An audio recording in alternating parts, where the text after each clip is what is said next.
많은 사람이 혈압이 오르고 몸이 늙는 이유를 소금에서 찾습니다.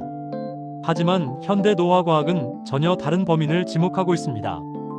우리 몸의 혈관을 망가뜨리고 얼굴에 주름을 만들며 심혈관 질환을 일으키는 진짜 주범은 나트륨이 아니라 바로 당분과 그로 인한 인슐린 저항성입니다. 사실 나트륨은 우리 생존에 필수적인 미네랄이며 오히려 적정량의 소금이 부족할 때 노화가 가속화된다는 증거들이 속속 드러나고 있습니다. 이제 우리는 소금에 대한 근거 없는 공포를 버리고 우리 식탁 위를 점령한 설탕과 정제 탄수화물이 어떻게 우리를 빠르게 늙게 만드는지 그 파괴적인 기전을 직시해야 합니다. 나트륨 섭취량을 논할 때 우리가 반드시 주목해야 할 최신 의학적 개념이 있습니다. 바로 사망률과 나트륨 섭취량의 상관관계를 나타내는 U자 커브 그래프입니다. 많은 이들이 소금을 적게 먹을수록 건강에 좋을 것이라 믿지만 실제 대규모 역학조사 결과는 전혀 다릅니다. 나트륨 섭취가 너무 많아도 위험하지만 반대로 너무 적어도 사망 위험과 심혈관 질환 발생률이 급격히 치솟는 양상을 보입니다. 즉, 너무 짜게 먹는 것만큼이나 너무 싱겁게 먹는 것도 우리 생명을 위협하는 치명적인 노화의 가속 페달이 될 수 있다는 뜻입니다. 현재 의학계에서는 이 적정 범위를 두고 치열한 논쟁이 벌어지고 있습니다. 세계보건기구 WHO는 하루 나트륨 섭취량을 2000mg 미만으로 제한할 것을 이상적인 목표로 제시합니다. 하지만 이에 반대하는 비판 측 학자들은 이 기준이 현실적으로 지나치게 낮으며 오히려 신체에 스트레스를 줄 수 있다고 경고합니다. 그들은 수많은 임상 데이터를 근거로 하루 3000mg에서 5000mg 사이의 나트륨 섭취가 대사 효율과 심혈관 건강 측면에서 가장 안전하고 이상적인 구간이라고 주장합니다. 흥미로운 사실은 과거 짜게 먹는 민족으로 불렸던 한국인의 나트륨 섭취량이 최근 몇 년간 급격히 감소했다는 점입니다. 지속적인 저염식 캠페인 덕분에 현재 한국인의 평균 나트륨 섭취량은 비판 측 학자들이 주장하는 가장 안전한 적정 범위인 3000mg대 초반에 이미 도달해 있습니다. 즉, 이제 한국인에게 소금은 더 이상 줄여야 할 적이 아니라 우리 몸의 전해질 균형을 위해 지켜내야 할 필수 요소가 된 것입니다. 그런데도 여전히 소금만을 범인으로 몰아세우며 식탁에서 소금통을 치우는 행위는 우리 몸을 저나트륨이라는 위험한 U자 커브의 왼쪽 끝으로 밀어넣어 노화를 앞당기는 자해 행위와 다를 바 없습니다. 본론으로 들어가서 왜 나트륨보다 당분이 훨씬 더 심혈관계에 치명적인지 그 분자 생물학적 이유를 살펴보겠습니다. 핵심은 인슐린입니다. 우리가 당분을 과도하게 섭취하면 인슐린 수치가 치솟습니다. 이 높은 인슐린은 우리 신장에서 나트륨을 재흡수하도록 강요합니다. 즉, 나트륨 자체가 문제가 아니라 당분 때문에 인슐린이 높아져서 나트륨이 몸 밖으로 나가지 못하고 쌓이게 되는 것입니다. 결국 혈압을 올리는 근본 원인은 소금이 아니라 설탕이 유발한 인슐린의 폭주인 셈입니다. 2024년 발표된 최신 심장학 연구에 따르면 첨가당 섭취가 많은 그룹은 소금을 많이 먹는 그룹보다 고혈압 발생 위험이 3배 이상 높았습니다. 소금은 죄가 없었습니다. 소금을 가두어 혈관을 터뜨리려 한 배후 세력은 바로 당분입니다. 노화의 관점에서 당분이 더 끔찍한 이유는 당화 반응 때문입니다. 혈액 속에 포도당이 넘쳐나면 이 당분들은 우리 몸의 단백질과 결합하여 최종 당화산물 즉 당독소를 형성합니다.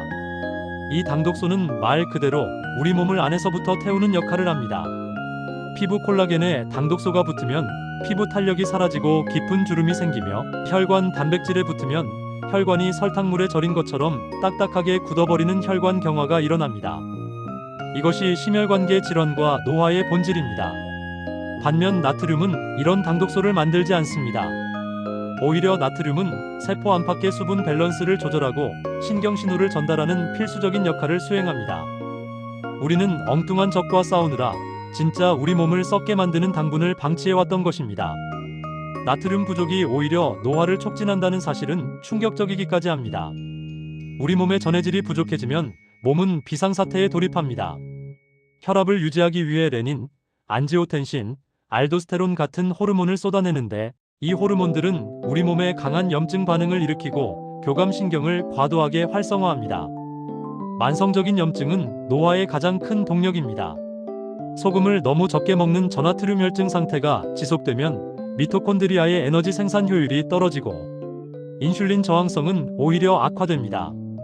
저속노화를 위해 싱겁게 먹기만 고집했던 습관이 역설적으로 세포를 굶기고 노화 호르몬을 자극하고 있었던 것입니다. 이제 대한민국 식단의 진짜 문제를 짚어봐야 합니다. 한국인의 심혈관 질환이 줄어들지 않는 이유는 우리가 찌개를 먹어서가 아닙니다. 찌개를 먹고 난 뒤 마시는 달콤한 디저트 음료, 떡볶이와 라면 같은 정제 탄수화물 폭탄이 문제입니다. 탄수화물 위주의 식사는 혈당 스파이크를 일으키고 이는 혈관벽의 내피세포를 직접적으로 손상시킵니다. 나트륨은 혈관의 볼륨을 일시적으로 늘릴 뿐이지만 당분은 혈관벽의 구조 자체를 파괴합니다. 2025년 메타볼리즘지에 실린 연구에 따르면 혈당 변동성이 큰 사람들의 생물학적 나이는 혈압이 약간 높은 사람들보다 훨씬 더 빠르게 증가했습니다. 우리가 집중해야 할 타겟은 소금통이 아니라 설탕 봉지여야 합니다. 또한 당분은 우리 몸의 지방 대사를 완전히 망가뜨립니다.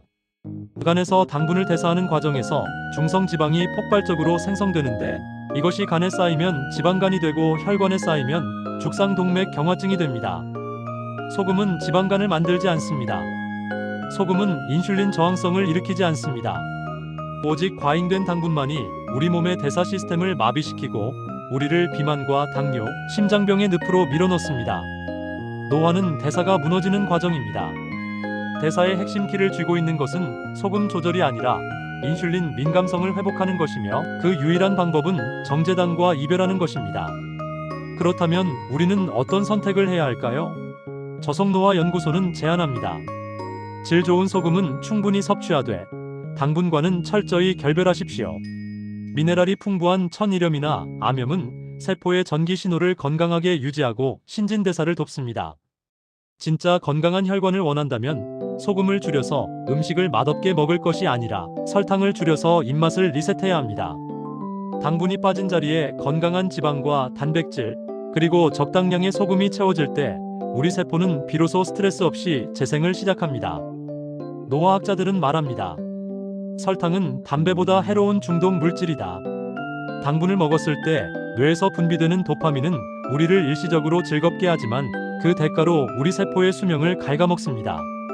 혈관 질환을 예방하기 위해 약국에서 혈압약을 찾기 전에 내 식탁 위에서 혈당을 요동치게 만드는 범인을 먼저 제거해야 합니다.